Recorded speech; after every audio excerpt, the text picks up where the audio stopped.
이사야서 5장에 보면 포도원 노래라는 내용이 기록되어 있습니다. 포도원 노래라는 제목이 붙은 이유는 첫 구절이 내가 사랑하는 이에게 노래를 해주겠네. 그가 가꾸는 포도원을 노래하겠네. 내가 사랑하는 사람은 기름진 언덕에서 포도원을 가꾸고 있네 하고 시작하기 때문입니다.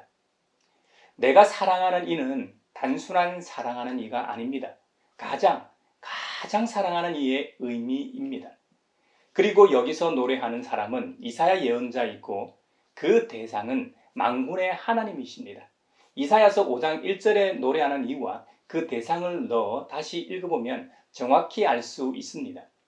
이사야 예언자는 가장 사랑하는 만군의 주님이신 하나님께 노래를 부릅니다.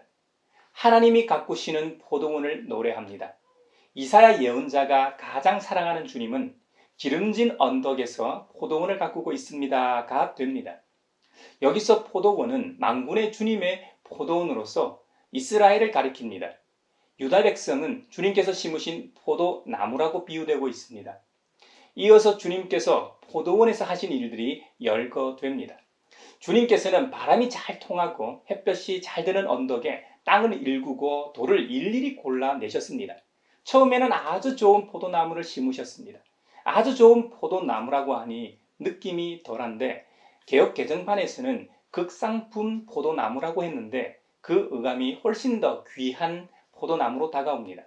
주님은 가장 귀한 포도나무를 심으셨다는 의미입니다. 포도원 한가운데는 포도원을 잘 가꾸고 관리하기 위해 망대도 세우셨습니다. 망대는 들짐승이나 도둑이 들어오지 못하게 살피며 관리하는 중요한 장소입니다. 문제는 외부의 문제가 아니라 내부의 문제임을 암시하는 증거이기도 합니다. 그리고 거기에는 포도주 짜는 곳도 파놓고 좋은 포도가 맺기를 기다리셨습니다. 이 말은 풍성한 수확을 전제로 하는 행위입니다. 하지만 놀랍게도 그 포도원에서 열린 것이라고는 들포도뿐이었습니다. 포도 농사가 잘 되도록 좋은 환경을 조성해 놓으셨습니다. 그런데 열린 것이 들포도였습니다. 앞서 포도원은 이스라엘 민족이고 포도나무는 유다 백성이라고 했습니다. 결국 이스라엘 자손들이 맺은 삶의 열매가 무엇이었는지를 잘 보여주는 표현입니다. 들포도에 해당하는 원어는 배우심입니다. 이 배우심이라는 단어는 구약 성경에 단 2번 나오는 단어인데 그 의미는 악취나거나 무가치한 것을 가리키는 단어입니다.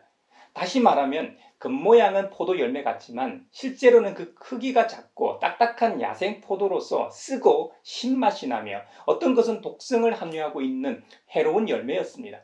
결국 이런 들포도는 일반 포도처럼 먹을 수 있는 과일도 아니고 포도초나 포도주로도 만들 수 없는 무익한 것에 지나지 않는다는 말이 됩니다. 이들의 삶의 열매가 어떠했는지 오늘 본문 마지막 절에서 구체적으로 언급하고 있습니다. 사실 주님께서 이스라엘 백성들에게 기대하셨던 것은 선한 일을 하는 것이었습니다. 하지만 보이는 것은 사륙뿐이었습니다. 주님께서 그들에게 기대하셨던 것은 옳은 일을 하는 삶을 원하셨습니다. 하지만 들리는 것은 그들에게 희생된 사람들의 울부짖음뿐이었습니다. 주님께서 이스라엘 백성들에게 기대하셨던 선하고 옳은 일은 정의와 공의입니다. 하지만 포악과 부르짖음이었음을 단적으로 보여주는 표현입니다. 세번역 성경에 기록된 선한 일과 옳은 일은 개역 개정판에서는 정의와 공의로 번역되어 있습니다. 같은 의미인데요. 좀 더 풀어서 번역한 것이지요. 원문에는 미시파트와 체다카라는 단어로 기록되어 있습니다.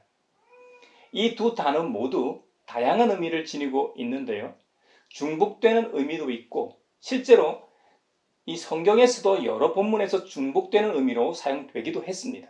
굳이 구별한다면 미시파트는 사람이 사람을 다스릴 때나 하나님께서 피조물을 다스리실 때 법적 기준에 입각해 정의롭게 심판한다는 의미입니다.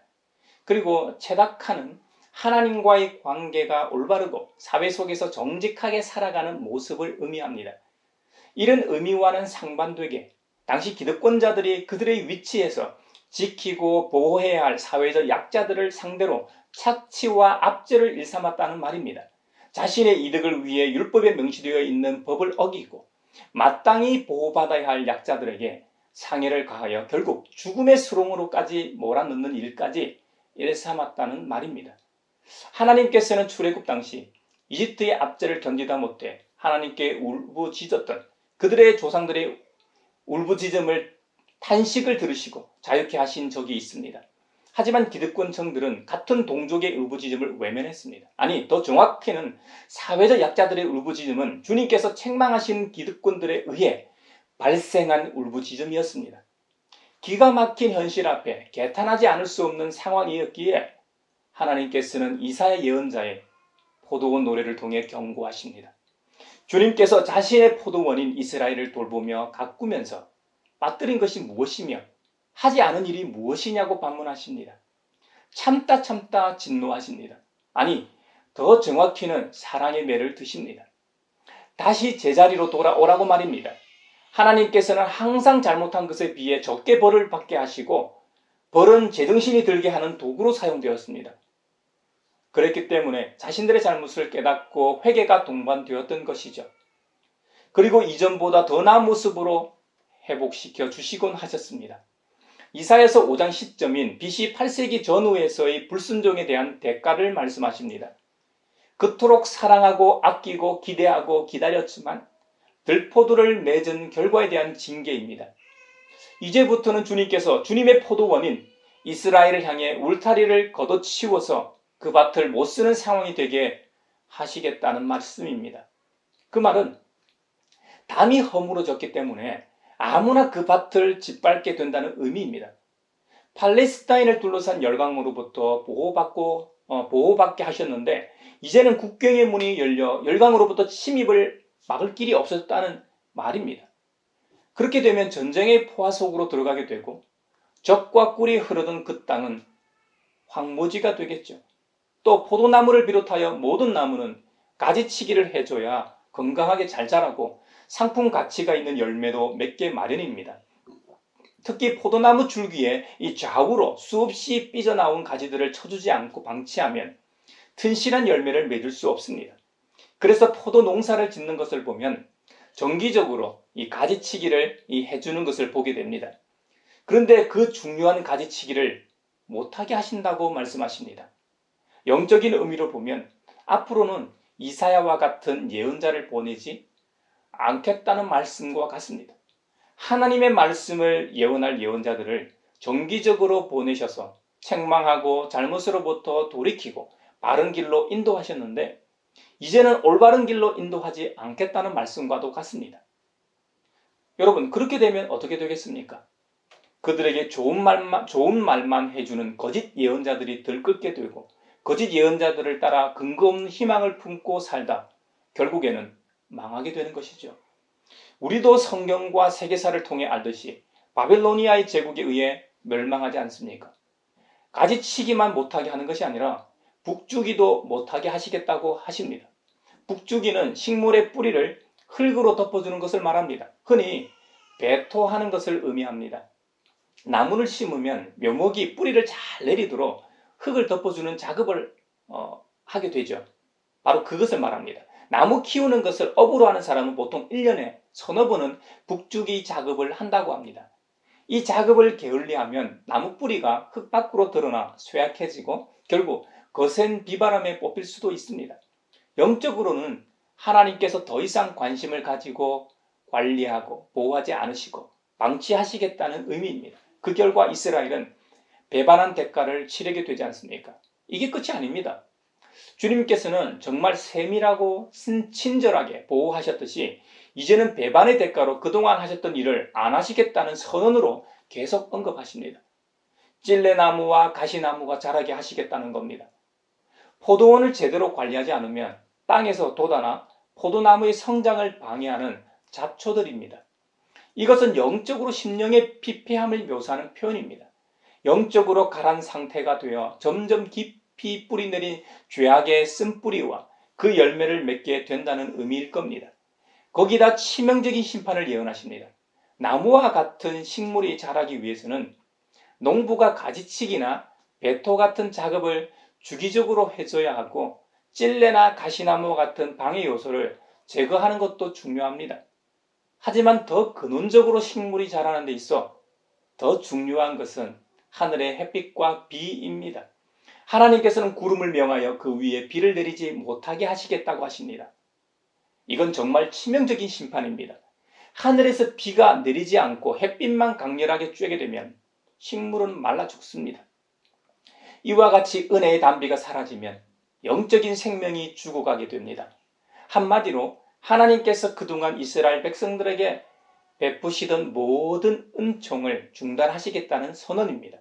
또 구름을 명하여 비를 내리지 못하게 하시겠다는 말씀은 자연 섭리를 주장하시는 분이 창조주 하나님이심을 보여줍니다. 하늘에서 비가 내리는 현상은 자연과학으로 설명하면 땅에서 수증기가 가열된 공기에 의해 하늘로 올라가서 이 하늘에서 온도가 낮아져 응결하게 되면 그것이 구름이 됩니다. 구름 속에 있는 물방울이나 얼음 알갱이가 점점 커지고 무거워지면 땅에 떨어지게 되는데 그것이 비나 눈이 되어 떨어지는 것이죠. 성경에서는 이 모든 피조세계의 운행을 창조주 하나님께서 주관하신다고 기록하고 있습니다.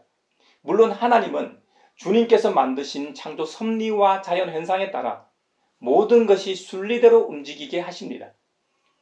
예수님께서 이 땅에 동정녀 마리아를 통해 성육신하신 사건이나 부활 승천하신 사건을 제외한 성경에 기록된 대부분의 표적과 이적들은 자연 섭리를 통해 역사하신 것이 대부분입니다.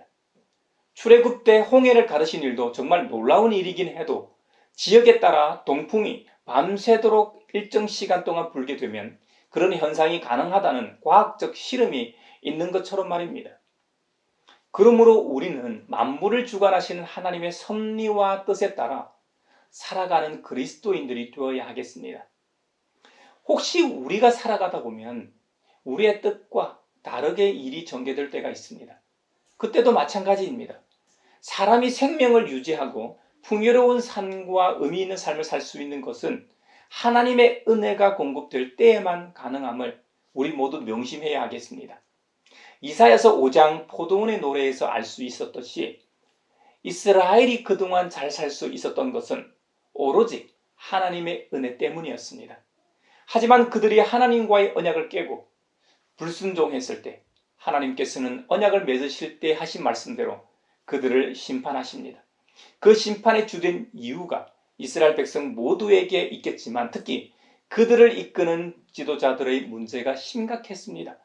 그들은 율법에도 규정하고 있는 사회적 약자를 보호하기는커녕 그의 사회적 약자들을 사지로 내몰았습니다. 그들의 피의 울부짖음이 하늘에 닿았던 것이죠. 모세 오경에서도 판결하는 자들은 뇌물을 받지 말라고 하셨습니다.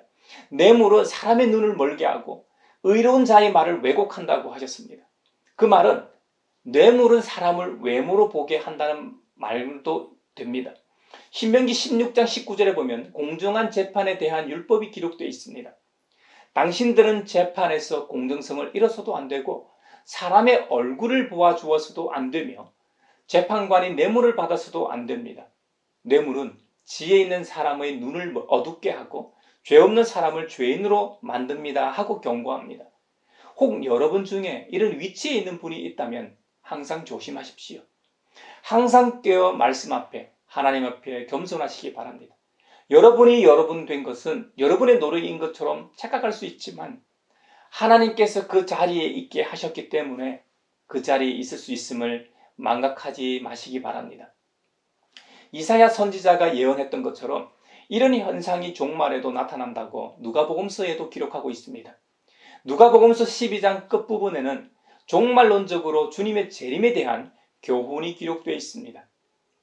그래서 다른 복음서에 비해 주님께서 재림주로 오실 때는 평화를 주러 오시는 것이 아니라 세상에 불을 지르러 왔고 분열을 일으키러 왔다고 기록하십니다. 주님의 복음으로 인해 이 세상에는 믿는 자와 믿지 않는 자의 대립이 불가피함을 보여줍니다. 이 진리에 대한 자세가 결국 인간의 모든 문제에 대한 판단 기준이 될 것임을 비유로 말씀하십니다. 한 가정에서조차 복음으로 인해 분쟁이 발생하게 된다는 것입니다. 한 집안에서 5 식구가 서로 갈라져서 셋이 둘에게 맞서고 둘이 셋에게 맞선다는 것이죠. 아버지가 아들에게 맞서고 아들이 아버지에게 맞서고 어머니가 딸에게 맞서고 딸이 어머니에게 또 맞선다는 겁니다. 시어머니가 며느리에게 맞서고 며느리가 시어머니에게 맞서서 서로 갈라질 것이라는 겁니다.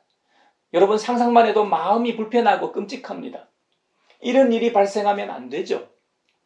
믿음의 사람이 원인이 돼서 대립하고 갈라지는 일이 발생하기도 합니다만 대부분은 믿음 없는 사람 때문에 이런 일이 발생합니다. 영적으로 본 뒤 우리의 원수 마귀는 믿음의 사람을 싫어합니다. 우리 주님이 세상에 오신 이유는 불화와 반목, 대립을 위해 오신 것이 아닙니다. 세상적으로는 평화를 선포하고 하나님과 하나 되게 하시기 위해서 오셨습니다. 하지만 영적으로는 마귀의 일과 그들을 멸하러 오셨기 때문에 그들을 따르는 무리나 그들의 입장에서는 대적할 수밖에 없죠. 그래서 대립과 갈등이 필연적일 수밖에 없다는 교훈입니다. 그래서 믿음의 사람을 향해 비난과 시련이 따르게 돼 있습니다. 그래서 히브리서 11장 믿음장에서 기록해 놓았지만 믿음 때문에 온갖 시련과 고난을 당하지만 믿음의 사람은 믿음으로 모든 것을 견디고 이긴다고 하는 것입니다. 사랑하는 형제자매 여러분, 주님께서는 하나님의 심판이 얼마나 엄중한가에 대해 경고하십니다. 하루라도 빨리 복음을 받아들이고 하나님과 화목할 것을 성경은 우리에게 가르칩니다. 그러나 세상 사람들은 세상 일만 추구하며 살아갑니다. 그래서 주님께서는 전도의 미련한 방법으로 우리를 먼저 구원하셨고 또 전도의 미련한 방법으로 믿는 자들을 구원하시길 원하시는 것입니다. 하나님은 영이시기 때문에 눈으로 볼 수 없기 때문에 주님의 백성인 우리를 통해 자신을 투영하시기 원하십니다. 히브리서 11장에는 하나님을 자신의 삶을 통해 투영한 믿음의 사람들에 관한 이야기가 나옵니다. 지난 시간에 이어 우리는 계속해서 믿음장을 보고 있습니다. 이집트 노예로 살고 있던 이스라엘 사람들이 어떻게 출애굽에서 홍해를 건넜습니까? 히브리서 11장에 의하면 이스라엘 백성들은 믿음으로 홍해를 마른 땅을 지나가듯 건너갔다고 합니다. 믿음이 없었던 이집트 사람들은 이스라엘 사람들을 따라 홍해로 들어갔지만 믿음이 없었기 때문에 그만 빠져 죽었다고 기록하고 있습니다. 좋은 예가 예수님의 제자 중의 제자인 베드로일 겁니다. 물 위로 걸어오시는 주님을 보고 베드로가 용기를 내어 자신도 물 위를 걷게 해달라고 주님께 부탁드렸습니다. 예수님께서 물 위로 걸어오라고 하셨습니다. 처음에는 이 베드로는 주님을 바라보고 배 위에서 물 위로 첫 걸음을 내딛었습니다. 신기하게도 물에 빠지지 않았습니다. 그래서 조심스럽지만 용기를 내서 걸었습니다. 정말 물 위를 걷고 있는 자신을 발견하니 얼마나 신이 났겠습니까? 하지만 물 위를 걷게 되니 주님만 바라보지 않고 좌우를 돌아보게 되고 위아래도 보게 되었습니다. 발 아래를 내려다보니 깊은 물이 보였습니다. 그만 겁이 났고 베드로는 물에 빠지고 말았습니다. 그렇게 수영 잘하는 어부였지만 그 순간 당황해서 그런지 주님께 살려달라고까지 했습니다. 여러분, 이것은 믿음의 문제입니다. 믿음은 주님을 바라보며 물 위를 걸었을 때에는 기적처럼 물 위를 걸었습니다. 하지만 물이 무서워 믿음이 사라졌을 때는 그만 물속으로 빠지고 말았습니다. 여러분, 주님은 그 자리에 똑같이 계셨습니다. 문제는 나의 믿음이었습니다. 주님은 마태복음 28장 끝절처럼 우리와 항상 함께 계시겠다고 하셨습니다. 그렇다면 문제는 우리의 믿음입니다. 믿음이 우리를 살리기도 하고 죽이기도 한다는 말입니다. 우리의 신앙 여정이 은혜롭게 나아가는 것도 믿음의 문제라는 말입니다. 우리 주님은 중요한 사건이 있을 때마다 제자들에게 왜 너희에게 믿음이 없느냐고 꾸짖곤 하셨습니다. 우리에게 겨자씨만한 믿음만 있어도 산을 옮길 수 있다고까지만 하셨습니다. 그러고 보면 우리의 믿음이라는 것이 겨자씨만한 것도 못 된다는 말입니다. 그러니 믿음 생활 잘한다고 자랑할 것도 없습니다. 항상 겸손으로 우리의 이 허리를 동여매야 하겠습니다. 그래야 복음을 직접적으로 전하다 조롱과 멸시를 당해도 그리스도인이라는 이유만으로 비난을 받을 때도 이겨낼 수 있습니다. 사실 믿음이 없다면 왜 우리가 매 주일마다 함께 모여 순수에 따라 눈에 보이지도 않으시는 하나님을 예배할까요? 적어도 하나님을 예배하는 사람은 믿음의 눈으로 살아계신 하나님을 보기 때문입니다. 우리의 문제를 해결해 주시리라는 믿음 때문에 기도하는 것입니다. 사랑하는 형제자매 여러분, 혹시 이 세상을 살아가다 힘든 일이나 견디기 어려운 일을 만나시면 운동 경기장에 서 있다고 생각하십시오. 사실 우리의 인생이 정말 이와 같습니다. 축구 경기장이나 육상 트랙에서 경기 중이라고 한번 상상해 보십시오. 홈 경기장에서 뛰는 선수는 어웨이 경기장에서 뛰는 선수보다 더 힘을 내게 됩니다. 홈그라운드의 이점이 이것이죠. 히브리서 12장 1절에서는 구름대와 같이 수많은 증인이 우리를 둘러싸고 우리를 향해 응원하고 있다고 합니다. 그러므로 우리도 갖가지 무거운 짐과 얽매이는 죄를 벗어버리고 우리 앞에 놓인 믿음의 다름질을 참으면서 달려가자고 격려합니다.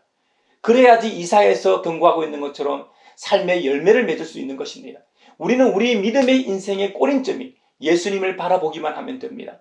앞서 설명했던 것처럼 베드로는 예수님을 바라보고 무리를 걸었을 때 기적의 주인공이 됐지만 예수님에게서 다른 곳으로 시선을 돌렸을 때 그만 빠지고 말았습니다.